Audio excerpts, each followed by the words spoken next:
Was this movie at all improvised, or was it all on the page? Well, with Eddie, I always welcome improvisation. Improvisation is not freewheeling. It's about story, it's an intent, it's character, it's flow of scene, it's all these things. And Eddie, he did some stuff there that was hysterical. That was ad-libbed.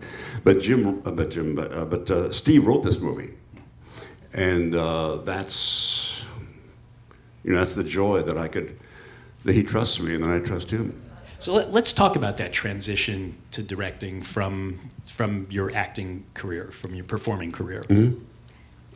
Well, I wanted to be a theater director. Well, first of all, I wanted to be a journalist.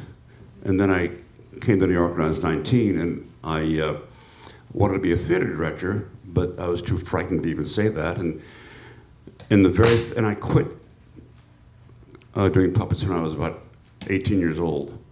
And then Jim asked me to come when I was 19, and I became successful at something that I wanted to quit. So as much as I loved performing, and I loved performing with the guys, my brothers and sisters, I felt very hemmed in because I wanted to direct.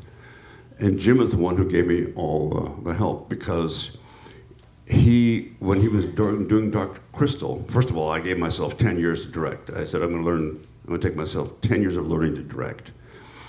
After about 5 years, Jim asked me to direct Dark Crystal with him, when I had never directed a film before, and it was a massive film.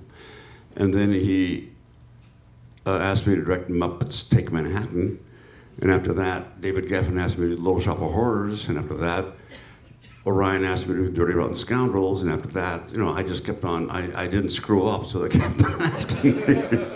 And that's kind of how it happened. This is a love letter to a small group of people. It's a love letter to a Hollywood that doesn't exist anymore. It's a love letter to what I loved about this at the very end. This is from Steve's heart.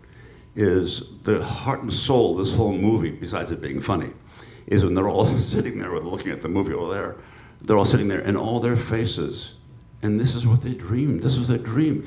And when this movie has always been to me about these little band of people who love movies, and the only thing holding them back is their complete lack of talent.